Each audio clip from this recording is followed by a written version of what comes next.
Hello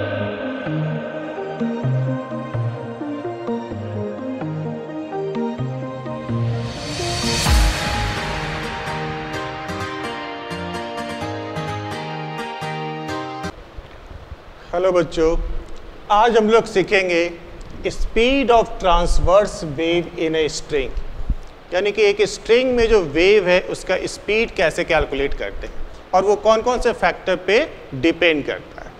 तो जैसे समझिए, मान लो एक स्ट्रिंग है जो कि एक वॉल के साथ इस तरह से आपका वन एंड पे फिक्स है और ये दूसरे एंड को अगर हम इसको सेक करते हैं तो ये इस तरह से एक वेव इसमें डेवलप होगा। तो इस स्ट्रिंग में टेंशन है तो हम इसके एक छोटे से सेक्शन को लेते हैं। मान लो ये सेक्शन है ए बी सेक्शन और इसमें जो डिस्टरबेंस है वो इस डायरेक्शन में ये मूव हो रहा है। तो इस ए बी सेक्शन को हम थोड़ा सा अलग कर ले रहे हैं और एक बड़े साइज में, जूम साइज में ले रहे हैं इसे। ये सेक्शन ए बी है। अब इस पे ये टेंशन को रिप्रेजेंट कर रहे हैं, ये टेंशन हुआ। अब ध्यान से देख रहे हैं कि इस टेंशन के कुछ कंपोनेंट्स आ रहे हैं।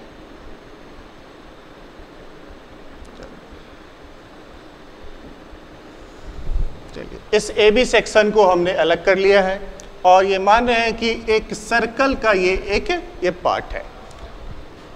मान लो ये सर्कल अपने सेंटर O पे ये टोटल एंगल बना रहा है, ये 2 थीटा, यानी ये आपका आधे सेक्शन का थीटा और ये आधे सेक्शन का थीटा। ये थीटा है, ये 90 है, तो ये जो आपका एंगल बनेगा यहाँ पे ये हो जाएगा 90 माइनस थीटा। तो ये टेंशन का जो कंपोनेंट आएगा सेंटर की तरफ टी साइन थीटा और ये डायरेक्शन में जाएंगे तो ये टी कॉस थीटा और ये टी कॉस थीटा। ये दोनों कंपोनेंट आपस में कैंसिल हो जाएंगे और जो रिजल्टेंट कंपोनेंट आएगा सेंटर की तरफ ये हो जाएगा ये 2t साइन थीटा। इस पूरे स्ट्रिंग के मास को हम मान लेते हैं कि मास है इसका m। तो एक टर्म यहाँ हम ये डिफाइन करना चाहेंगे पहले, linear mass density.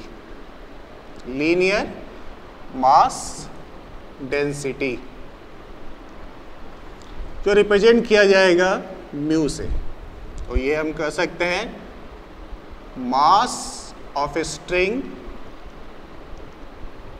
Upon length of a string, length of string, यानी इसे आप m/l, और अगर डिफरेंशियल फॉर्म में लिखें तो हम इसी को लिख सकते हैं dm अपॉन dl। हाँ तो बच्चों देखिए, ये सेक्शन को हमने लिया, ये आपका ए बी सेक्शन है। अब मान लो इस वेव के ऊपर हम बैठ जाते हैं, यानी ये डिस्टरबेंस अगर आगे की ओर बढ़ रहा है तो अगर हम इस वेव पर से इस स्ट्रिंग को देखें तो ये स्ट्रिंग हमें लगेगा आपका ये जा रहा है पीछे की ओर। यानी जैसे आप अगर किसी ट्रेन में, चलती हुई ट्रेन में बैठते हैं तो हमें ऐसा फील होता है कि जो ट्रेन के बाहर के ऑब्जेक्ट्स हैं वो भाग रहे हैं पीछे की तरफ। यानी कि इस वेव सेक्शन जो कि आगे की ओर बढ़ता जा रहा है, आप बैठ जाएं इस ओ पर, तो ये जो स्ट्रिंग का सेक्शन है ये हमें लगेगा कि ये मूव कर रहा है किधर, ये पीछे की तरफ, वेव के ही स्पीड से। तो इतने से सेक्शन के लिए हम न्यूटन का सेकेंड लॉ लगाएंगे। तो न्यूटन सेकेंड लॉ कहता है फोर्स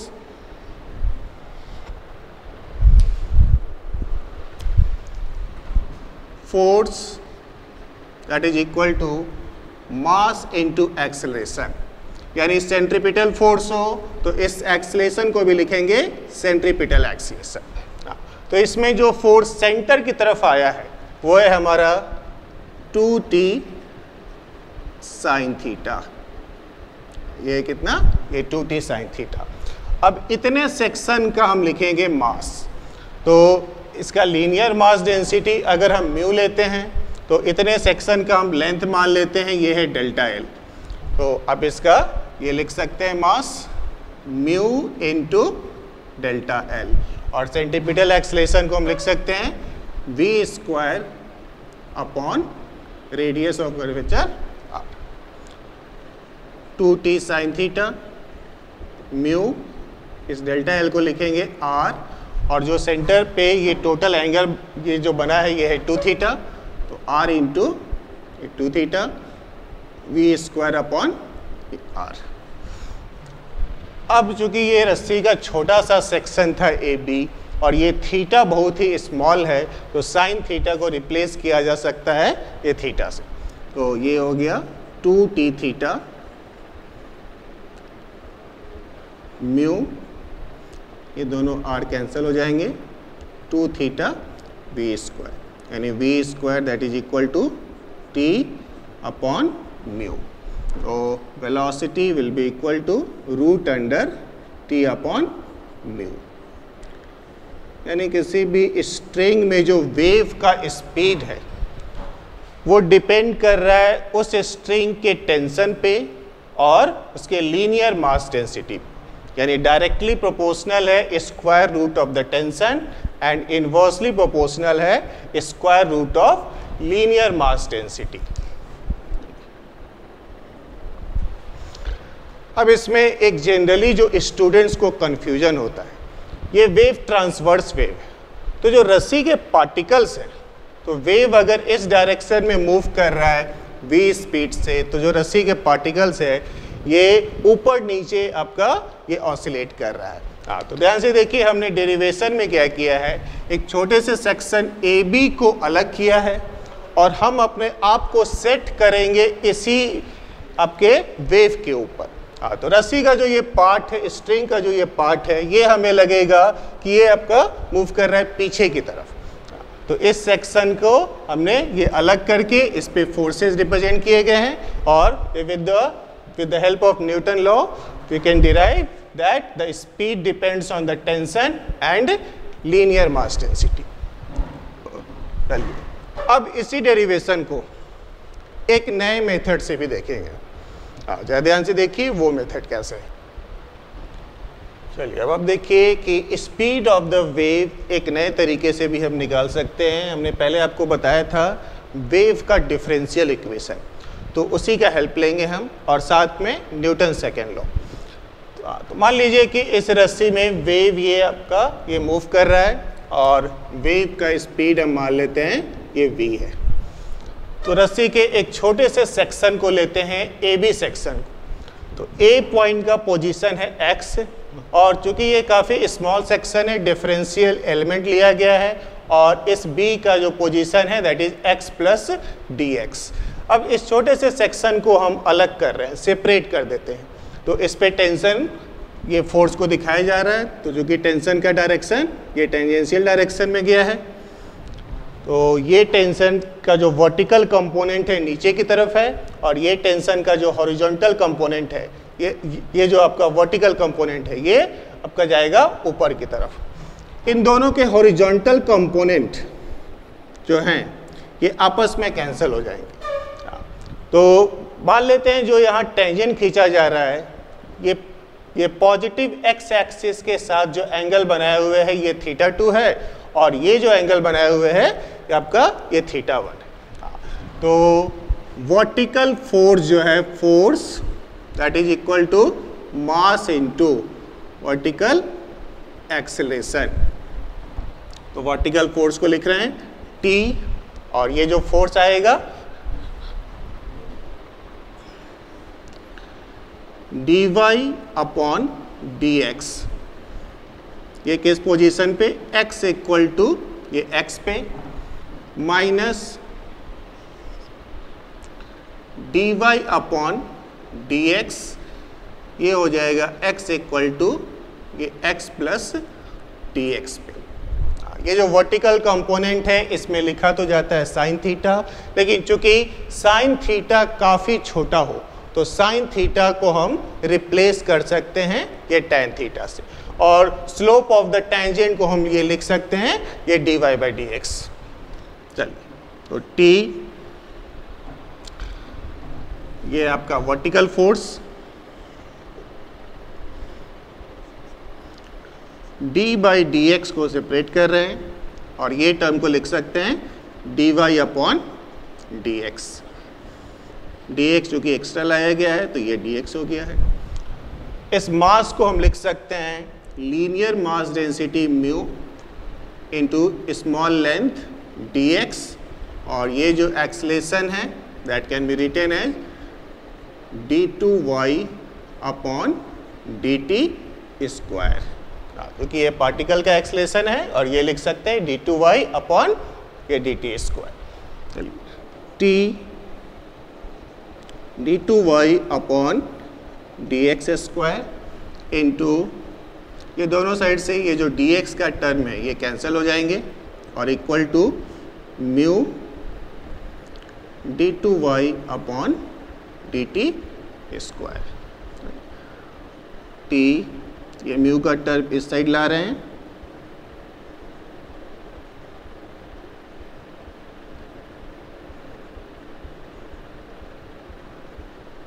dt स्क्वायर। अब जो हमारा वेव इक्वेशन था डिफरेंशियल फॉर्म में वो हम कुछ ऐसे लिखते थे, अगर आपको याद हो तो d2y upon dt square that is equal to v square d2y upon dx square. हाँ, तो इन दोनों इक्वेशन को हम इक्वेट कर रहे हैं। तो आप ये ध्यान से देखिए v स्क्वायर का जो पोजीशन है वो यहाँ ले रखा है ये t बाई म्यू ने, यानी कि v स्क्वायर को हम लिख सकते हैं t अपॉन म्यू, यानी वेलोसिटी ऑफ द वेव है root under t upon mu. तो इन दोनों मेथड से हमने देखा कि जो वेलोसिटी है वो डिपेंड करता है स्ट्रिंग के टेंशन पे और लीनियर मास डेंसिटी पे। जो हमने सीखा है स्पीड ऑफ द पल्स, तो एक सवाल करते हैं उसी पे। एक स्ट्रिंग है जिसका मास m है और लेंथ l है, ये एक सीलिंग से हैंगिंग है, और अगर एक पल्स हम इसके बॉटम पे जनरेट करते हैं तो ये पल्स ये आपका कितनी देर के बाद इस टॉप तक पहुंचेगा। हाँ, तो हमने अभी देखा कि जो वेलोसिटी ऑफ द पल्स होता है that is equal to root t by mu. हाँ, तो चूँकि इस रस्सी का ही मास m है तो इस लोअर एंड पे जो टेंशन है दैट इज 0, और जैसे जैसे हम ऊपर जा रहे हैं तो टेंशन का जो ये आपका वैल्यू है ये बढ़ता जाएगा। तो अगर टेंशन का वैल्यू बढ़ेगा तो इस पल्स का स्पीड भी क्या होगा, ये बढ़ेगा। तो पल्स अगर जनरेट किया जा रहा है यहाँ तो ये पोजीशन के साथ इसका स्पीड ये आपका बढ़ता जा रहा है। इन सारे पोजीशन पे ये पल्स का फ्रीक्वेंसी सेम रहेगा, लेकिन इस पल्स का स्पीड और वेवलेंथ ये दोनों चेंज होते रहेंगे। तो देखिए कैसे सॉल्व करेंगे इसे हम। एक छोटा सा नीचे से x दूरी पे जाते हैं हम और एक डिफरेंशियल एलिमेंट लेते हैं जिसका लेंथ है dx। ये छोटा सा ये लेंथ ले रहे हैं क्या, ये dx। इतने डिस्टेंस को जो ट्रेवल करने में टाइम लगेगा पल्स को वो हम मान लेते हैं ये आपका dt। तो इस पोजीशन पर जो टेंशन होगा that is only due to the lower part of the string. तो ये पोजीशन पर ये जो लोअर पार्ट का जो मास है, तो ये टेंशन लिख रहे हैं लोअर पार्ट का t।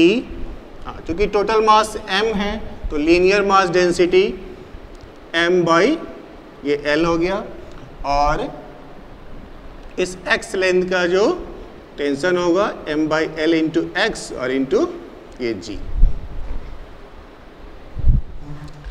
तो इस वेलोसिटी टर्म को हम लिख रहे हैं dx अपॉन dt, और जो टेंशन का टर्म है that is mass upon length into X into G, और नीचे जो म्यू है linear mass density that is m by l, यानी कि dx ये दोनों m बाई l कैंसिल हो जाएंगे upon root x is equal to root g into dt।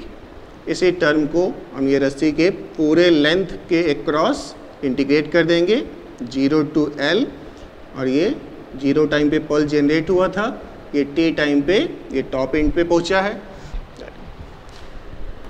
ये टर्म का इंटीग्रेशन ये आप लिख सकते हैं 2√x, लिमिट है 0 to L, √g to t, आप t लिख सकते हैं यहाँ से 2√L/g, यानी इतने टाइम में ये जो पल्स है ये बॉटम से पहुंच जाएगा कहाँ, ये टॉप तक। ठीक है। Wave speed on a string पर एक और सवाल देखते हैं हम। तो देखिए, एक रस्सी है जिसका मास है 6 kg, जिसके साथ एक ब्लॉक हैंगिंग है, यानी एक एंड के साथ ये ब्लॉक अटैच्ड है। एक पल्स जो है ये प्रोड्यूस किया गया है जिसका वेवलेंथ है 0.06 मीटर, और ये प्रोड्यूस हुआ है लोअर एंड पे। तो अगर ये पल्स अपर एंड तक पहुंचेगा तो इसका वेवलेंथ ये कैसे कैलकुलेट करेगा। हाँ, तो हमने पढ़ा है कि जो आपका वेलोसिटी होता है वेव का, दैट इज √T/μ, यानी जैसे जैसे टेंशन इस रस्सी पे चेंज होगा तो वेव का स्पीड भी क्या होगा, ये चेंज होगा। तो इसी इक्वेशन को लेते हुए हम आगे बढ़ेंगे। तो वेलोसिटी ऑफ द वेव हम जानते हैं, हम लिखते हैं फ्रीक्वेंसी और इनटू ये lambda.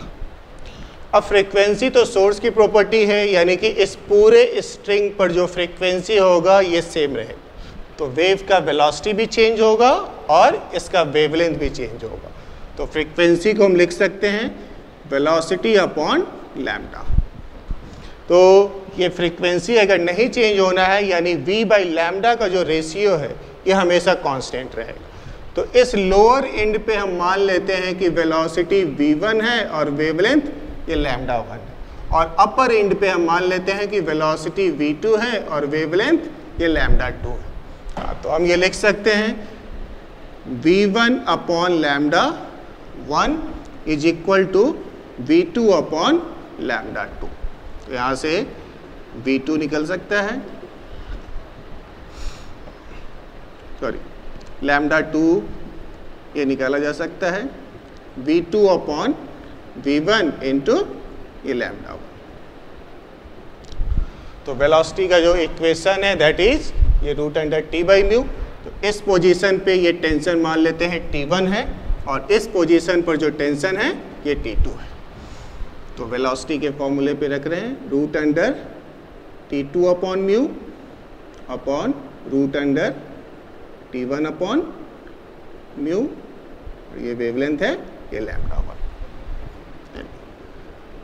λ2 that is equal to √T2/T1 into λ1।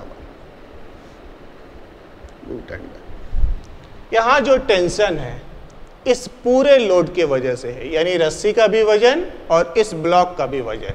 तो रस्सी प्लस जो आपका ब्लॉक का वजन है 8 × g, और यहाँ जो टेंशन होगा that is only due to the block, यानी 2 × g इंटू λ1। ये दोनों g कैंसिल हो जाएंगे, तो λ2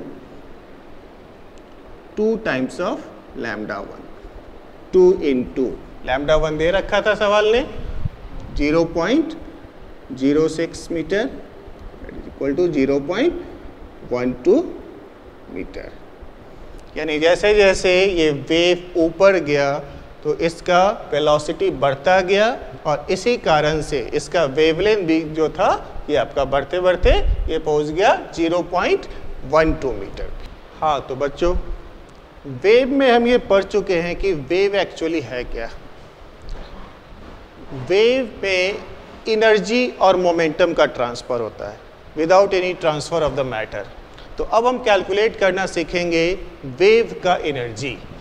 तो एनर्जी यानी मैकेनिकल एनर्जी पे आते हैं, तो मैकेनिकल एनर्जी में है ये आपका काइनेटिक एनर्जी और पोटेंशियल एनर्जी। तो kinetic energy that is due to the motion of the particles of the medium, and potential energy वो होता है किस वजह से, मीडियम के इलास्टिसिटी के वजह से। यानी कि मान लीजिए एक रस्सी है ये, और इस एंड को एक वॉल के साथ हमने फिक्स कर दिया है, और इस एंड को अगर हम सेक करते हैं तो इसमें एक वेव ट्रेन ये जनरेट हो जाएगा।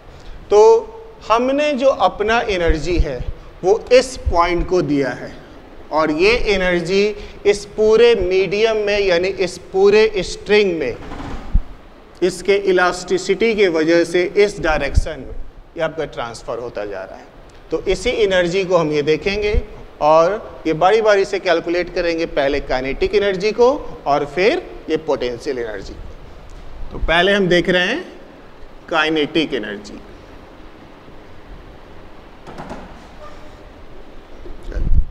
काइनेटिक एनर्जी के बारे में आप जानते हैं कि kinetic energy that is due to the motion. तो इसके जो पार्टिकल्स हैं यानी इस स्ट्रिंग के जो पार्टिकल्स हैं ये अपने ही पोजीशन पर ये ऑसिलेट कर रहे हैं, यानी ट्रांसवर्स वेव है तो वेव अगर इस डायरेक्शन में मूव कर रहा है तो ये पार्टिकल्स उसके ये परपेंडिकुलर डायरेक्शन में ऑसिलेट करेगा। तो ये हम एक छोटा सा लेंथ ले रहे हैं इसका dx, क्या छोटा सा लेंथ लिए क्या, ये dx, और उस पार्ट का हम ये काइनेटिक एनर्जी लिखेंगे। तो छोटा सा लेंथ है तो डिफरेंशियल काइनेटिक एनर्जी ले रहे हैं क्या, ये dk। तो हाफ उस छोटे से लेंथ की वजह से जो उसका मास होगा वो लिख रहे हैं dm, और वेलोसिटी ऑफ द ये पार्टिकल का स्क्वायर। इस dm को आप ये लिख सकते हैं linear mass density mu into dx vp, velocity of the particle का स्क्वायर, यानी differential kinetic energy. dk upon dx, dk upon क्या, ये dx, यानी काइनेटिक एनर्जी पर यूनिट लेंथ, ये आप लिख सकते हैं half mu velocity of the particle का स्क्वायर। ठीक है। अब आप जानते हैं कि लीनियर मास डेंसिटी का मतलब है dm अपॉन छोटा सा लेंथ लिए क्या, ये dx। इसे आप वॉल्यूम मास डेंसिटी के टर्म में भी लिख सकते हैं। हाँ, तो कैसे लिखेंगे वो देखिए, dm अपॉन dx, इसे हम मल्टीप्लाई कर रहे हैं स्ट्रिंग के क्रॉस सेक्शनल एरिया के साथ, यानी s के साथ, और ये भी हो गया ये s। तो ये mass upon volume, mass upon volume को हम लिख सकते हैं वॉल्यूम मास डेंसिटी ये रो, और इनटू क्या था हमारा ये s, यानी ये म्यू लिखा जा सकता है क्या, रो इनटू ये s भी लिखा जा सकता है। ये वेव आपका किस डायरेक्शन में चल रहा है, ये राइट डायरेक्शन। तो वेव के इक्वेशन को आप इस तरह से रिप्रेजेंट कर सकते हैं, y equal to a sine omega t minus kx। Particle का जो वेलोसिटी है that is dy upon dt, आप लिख सकते हैं a omega cos omega t minus. अब मान लो हमें यहाँ से लेकर यहाँ तक जो एक वेव है इस पूरे की काइनेटिक एनर्जी निकालना हो, क्या इस पूरे की ये काइनेटिक एनर्जी निकालना हो, तो हमने डिफरेंशियल लेंथ का काइनेटिक एनर्जी कैलकुलेट किया है, और इसी फंक्शन को हम ये इंटीग्रेट कर देंगे 0 से लेकर के एक पूरे वेव की लंबाई है लैम्डा, यानी x के लिमिट को लेंगे ये 0 से लेते हुए ये लैम्डा तक ये इंटीग्रेट कर दिया जाएगा। तो इस पूरे स्ट्रिंग का यानी एक वेव का हमारा ये काइनेटिक एनर्जी ये कैलकुलेट हो सकता है। चलिए देखते हैं ये कैसे कैलकुलेट होगा। यानी dk is equal to half mu velocity of the particle यहाँ से रख सकते हैं, A square omega square cos square omega T minus K X, और ये डी एक्स आएगा ये टर्म यहाँ इंटू डी एक्स। एक वेव की एनर्जी निकालनी हो यानी काइनेटिक एनर्जी, तो इसी फंक्शन को इंटीग्रेट कर देंगे।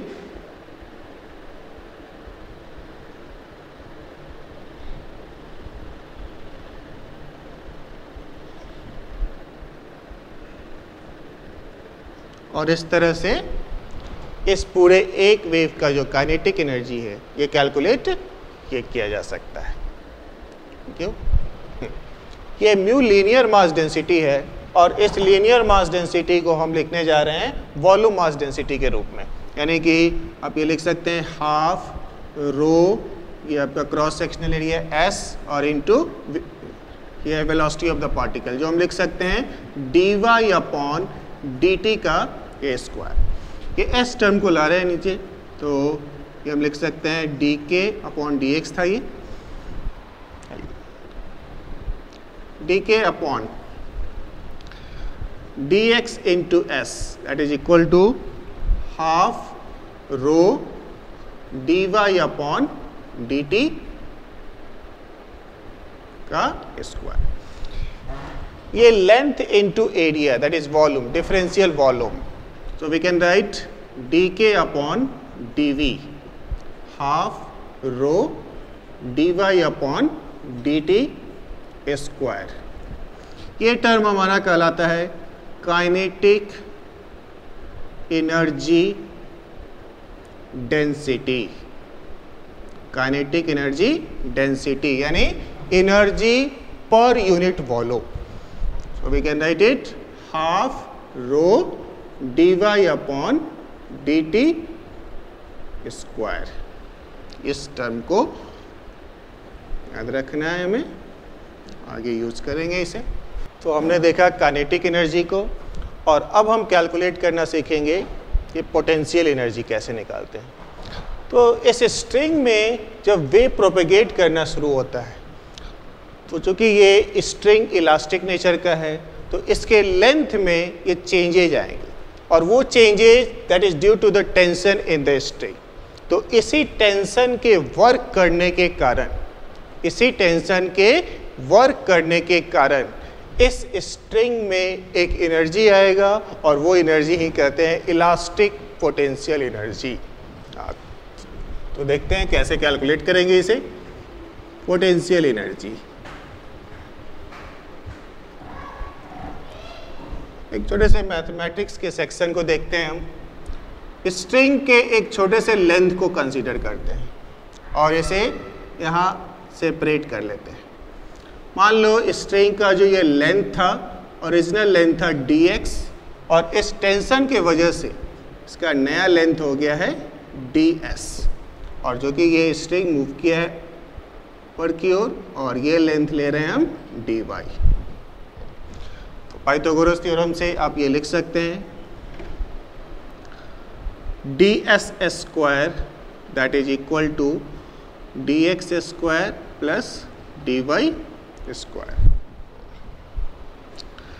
ds square that is equal to dx square को हम बाहर कर रहे हैं 1 plus dy upon dx square.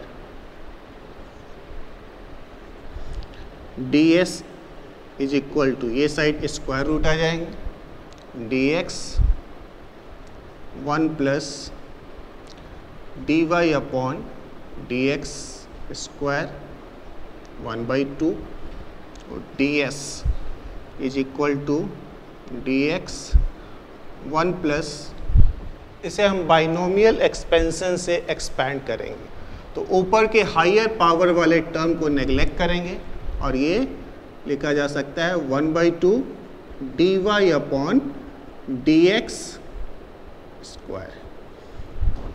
ठीक है, तो इस डिफरेंशियल एलिमेंट का ओरिजिनल लेंथ था dx, और इस वेव के कारण इसके लेंथ में ये चेंज हुआ, और ये फाइनल लेंथ है क्या, ये ds। अब देखिए जरा ध्यान से, ये चेंज इन लेंथ को हम लिख सकते हैं ds माइनस dx। तो इस dx के टर्म को लाएंगे इधर, तो आप इधर वाले टर्म को लिख सकते हैं 1/2 dy upon dx square into dx। चलिए ठीक है। तो ये जो चेंज इन लेंथ हुआ है that is due to tension. तो डिफरेंशियल वर्क डन हुआ dw, इसी ने इस स्ट्रिंग में पोटेंशियल एनर्जी जनरेट किया ये du, जो आप लिख सकते हैं फोर्स इनटू डिस्प्लेसमेंट। हाँ, तो छोटा सा जो चेंज इन लेंथ हुआ है that is ds minus dx, ये हम लिख सकते हैं t, और ds माइनस dx का जो वैल्यू है वो रखेंगे वहाँ से, तो 1/2 t dy upon dx square into dx, यानी डिफरेंशियल पोटेंशियल एनर्जी लिखा गया du। आप इसे ऐसे भी रख सकते हैं du upon dx that is equal to half t dy upon dx square, यानी पोटेंशियल एनर्जी पर यूनिट लेंथ। ये हम लिख सकते हैं 1/2 t dy upon dx square. ठीक है। हाँ, तो हमने देखा ये काइनेटिक एनर्जी पर यूनिट लेंथ निकालना भी सीखा और पोटेंशियल एनर्जी ये पर यूनिट लेंथ निकालना भी सीखा। इन दोनों एनर्जी को अगर हम कंबाइन कर देते हैं, सम कर देते हैं, तो हमारा निकल जाएगा ये टोटल एनर्जी। तो टोटल एनर्जी पर यूनिट लेंथ हम लिख रहे हैं, मान लेते हैं टोटल एनर्जी है D, that is the sum of kinetic energy and differential potential energy, यानी D अपॉन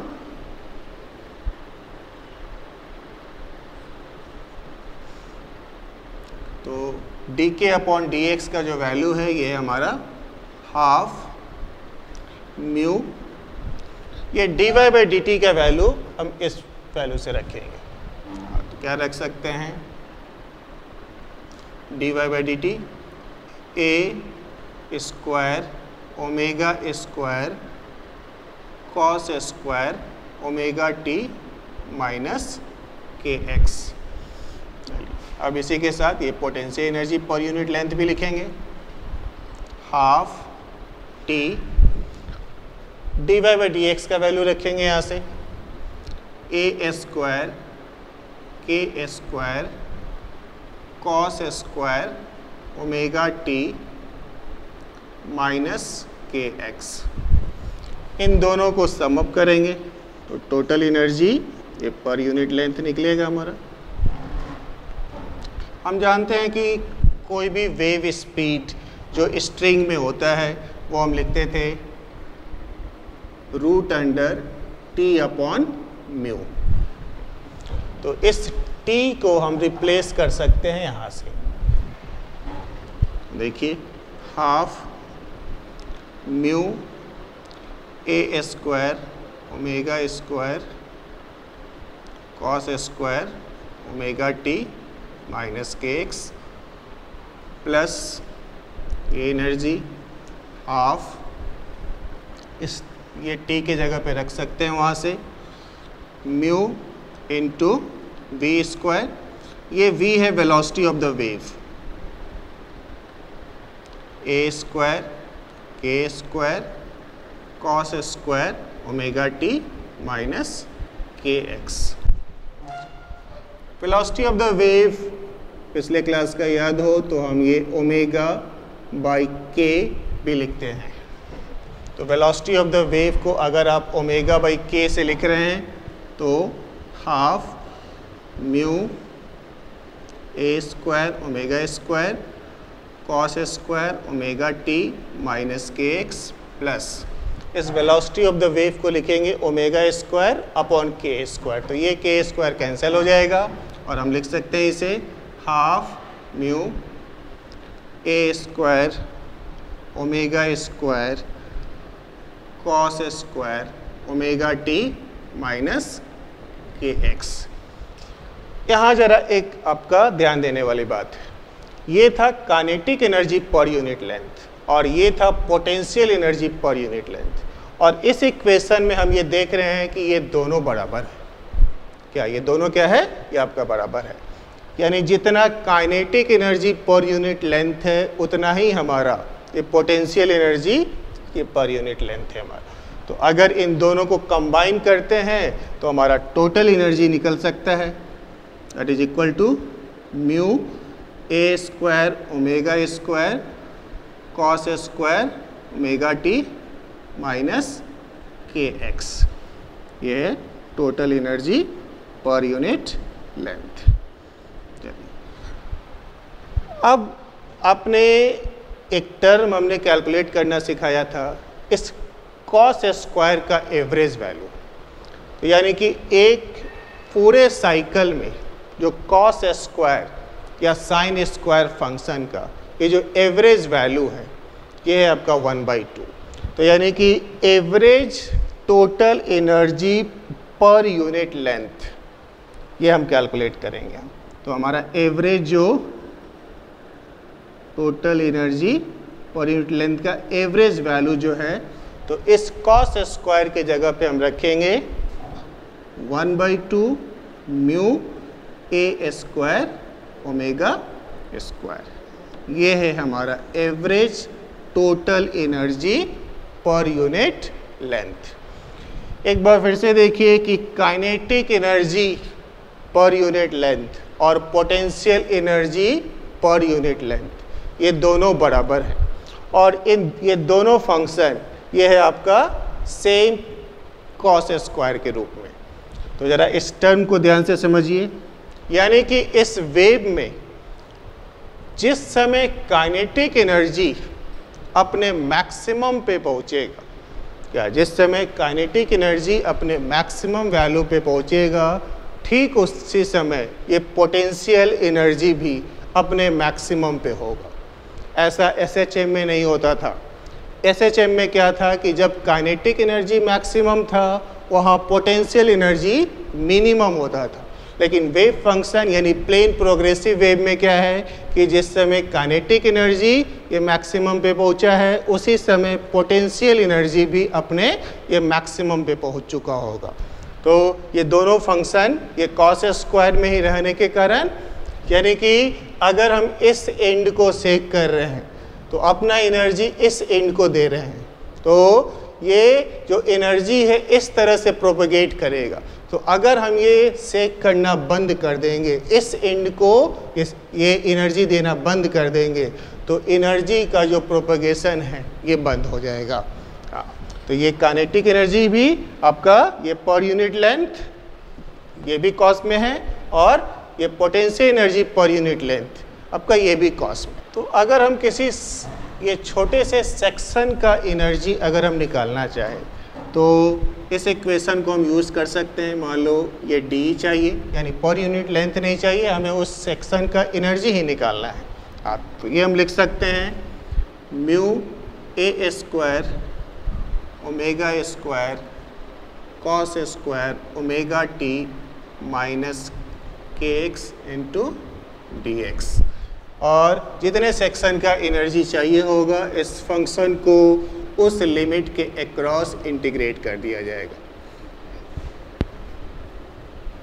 यानी इसे यूज़ करते समय आप लेंथ के इस रस्सी के एक छोटे से लेंथ का भी टोटल एनर्जी आप ये निकाल सकते हैं इस इक्वेशन की मदद से। ठीक है।